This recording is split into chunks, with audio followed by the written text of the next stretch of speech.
Thanks for this opportunity for talking to you about a new pioneering game changer, the oral semaglutide in the management of type 2 diabetes. I have no financial disclosures. Uh, the pioneer phase or pioneer programs about the semaglutide are divided into various types. So this is a pioneer family of trials, and we'll just briefly go through it so that in future slides, when we are talking about the outcomes, it would be better to comprehend them. Pioneer 1 was a comparison of with placebo. Those patients only had diet and exercise, and they were compared with placebo versus the semaglutide. In comparison to the other oral antidiabetic, the Pioneer 2 was with SGLT2 inhibitors, Pioneer 3 with DPP4 inhibitors, Pioneer 4 with placebo or other GLP-1 RAs, that is liraglutide, Pioneer 7 with the flexible dose adjustment versus DPP4 with extension, Pioneer 8 with insulin, which also included some Indian patients, the Pioneer 9 and 10 were against the other GLP-1 RAs, that is liraglutide and dulaglutide. Pioneer 5 was in patients with renal impairment, and Pioneer 6 was for cardiovascular outcomes, which included cardiovascular outcomes, which had 201 Indian subjects also. And there is an ongoing trial of sole superiority in cardiovascular outcomes, which is ongoing, which has 788 Indian patients. So the inclusion criteria in all these pioneer trials was subjects with more than 18 years of age, those who had type 2 diabetes for more than 90 days prior to screening. They had HbA1cs in the range of either 7 to 9.5 or 7 to 10.5. And they were on stable treatment with background medication, which was allowed. The exclusion criteria has included retinopathy, multiple endocrine neoplasia, history of pancreatitis, history of major surgical procedures involving stomach, and MI, stroke, or any kind of unstable syndrome like acute coronary syndrome or TIA within 6 months prior to screening, and history of or presence of malignant neoplasms in the last 5 years. So what were the endpoints? So we will be discussing about the outcomes with various trials. So let's look at the endpoint. So Pioneer 1 to 5 and 8, which was a 26-week trial, the primary endpoint was the reduction in HbA1c. And the secondary endpoint was the change in body weight. The Pioneer 6 was an event-driven trial. That means it was time to first event. So time to first 3-point MES, and the time of first expanded composite cardiovascular endpoint was the secondary endpoint. And then we have Pioneer 7, which was a 52-week trial for looking at the HbA1c reduction in slightly different way, and that is proportion of patients achieving HbA1c of less than 7, and secondary endpoint of change in the body weight. Now, if you look at the outcomes, so first let us look at the change in the HbA1c at the end of treatment. The dark blue bars are the semaglutide in a dose of 14 milligram. The lighter blue bars are semaglutide in 7 milligram, and some of them have this 3 milligram dose, which is this grayish blue color. So if you look at the blue bars, then across the board, what we will find is that there is a very robust reduction of HbA1c from 1.5, 1.3, 1.2, 1.4, etc. But you also look at the 7 milligram outcome. And even with 7 milligram, you have a reduction of 1.3, 0.7, 0.8, etc. So the message is that you have a robust risk reduction, a robust HbA1c reduction with 14 milligram, but you also have a significant HbA1c reduction even with a half dose, that is 7 milligram. Looking at it the other way as to how many achieved, the HbA1c less than 7% at the end of treatment. So you will find that these dark blue bars at 80, 72, 69, 64, 64. And the light blue bars also in the range of 70 to 50, 47. So across all these trials, 70% of patients were able to achieve an HbA1c of less than 7%. And I will add to that that even with 7 milligram dosage, uh, about between 50 to 70, so maybe about 60% patients were able to achieve the HbA1c of less than 7%. How robust was the HbA1c reduction in those patients where baseline HbA1c was very high, that is above 9? This is with the use of 14 milligram. So if you look at this dividing line, which is of 2, then only other thing that comes close is another GLP-1 RAs. So basically it means that GLP-1 RAs are one of the most robust reducers of HbA1c in patients who have a very high baseline HbA1c. So, but except this liraglutide, you will see that no other drug is able to cross this line of 2. So the reduction with semaglutide is far more robust, and it is up to the tune of 2.6%.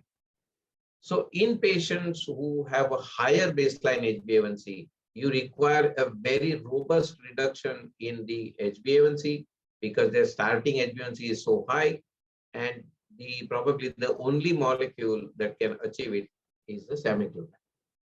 The other aspect that when we were talking about the quest for an ideal anti-diabetic drug was a change in body weight.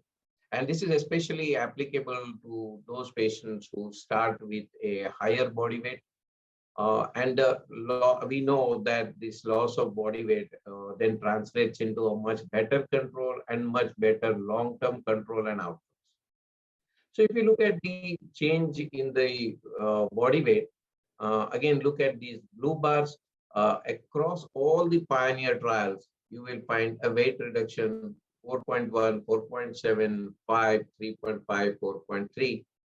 So at the dose of 14 milligram, a weight reduction of about 5 kilograms is achievable using semaglutide. Again, I will add to that message that even with the lower dose, that is 7 milligram, you still have a significant weight reduction of about 2.5 kilograms, 2.7 kilograms, 2.9 kilograms. So you have a very good weight reduction with the dose of 14 milligram. But in case you have to use a lower dose, then even that will give you a fairly good amount of weight reduction. But finally, we want better clinical outcomes or better cardiovascular outcomes because the macro and microvascular complications is the major concern. So this is the Pioneer 6 trial, which included patients who were more than 50 years with either an established cardiovascular disease or age more than 60 years with at least one cardiovascular risk factor. They had a very good retention in the trial of about 99.7%, which is phenomenal. And vital status were known for all the patients. The primary outcome consisted of cardiovascular death, non-fatal MI, or non-fatal stroke to establish the cardiovascular safety. So in terms of outcomes, obviously there was a HbA1c reduction and body weight reduction, which was significantly better than placebo. The adverse event profile was like any other GLP-1 RAs, major issues being with just nausea. But this resulted in a 21% reduction in the cardiovascular outcome. So if you look at the time to first occurrence of cardiovascular death, MI, or non-fatal stroke, then compared to placebo, oral semaglutide had a hazard ratio of 0.79, which means a 21% risk reduction. This was statistically very significant in terms of non-inferiority. That means there was no doubt that this does not add to the risk, but actually it was superior, but it did not reach the statistical significance of superiority probably because of certain limitations with the trial, and probably in future we may have more robust data which may show statistical superiority. So in summary, the oral semaglutide, which has undergone this pioneer family of trials, shows that it is superior to EMPA, SITA, and liraglutide in HbA1c reduction. In terms of weight reduction, it is superior to sitagliptin, liraglutide, and empagliflozin. The cardiovascular safety point of view, uh, uh, it confirmed in the Pioneer 6 at least that there is a 21%, not statistically significant, but a 21% reduction in the MACE in favor of oral semaglutide. The oral semaglutide demonstrated significant greater HbA1c and weight reduction versus sitagliptin, EMPA, and liraglutide, and it was well tolerated with a good safety profile, which is consistent with the previous GLP-1 RS. The most common adverse event was mild to moderate nausea. So the efficacy was established when given either early in therapy or late in therapy, and regardless of renal or hepatic impairment. And I think this is very important because many of the other molecules, especially the other risk-reducing molecules, like say DAPA or EMPA, the when patients develop renal impairment, then we have limitations of administering them. So semaglutide can be given regardless of renal or hepatic impairment. So this was the sort of overview about the program. So which are the kind of patients which are ideal patients for initiation of oral semaglutide? So patients who are taking one or more oral anti-hyperglycemic agent, including metformin, with inadequate glycemic control. So this is appropriate agent. So it can, in patients with the high SUVD risk, it can be given as a first line of drug, but otherwise as a good second line drug after failure of metformin. So in a previously metformin treated patients, it will give you a very good glycemic control, very good robust HbA1c reduction, as we have seen. There are patients who definitely have high BMI, the high weight, and they need a weight reduction. So there is, I think, there is absolutely no doubt that this is the best drug in terms of achieving the weight reduction and a very robust weight reduction. So it would be reasonable to consider in patients who would benefit from the weight loss.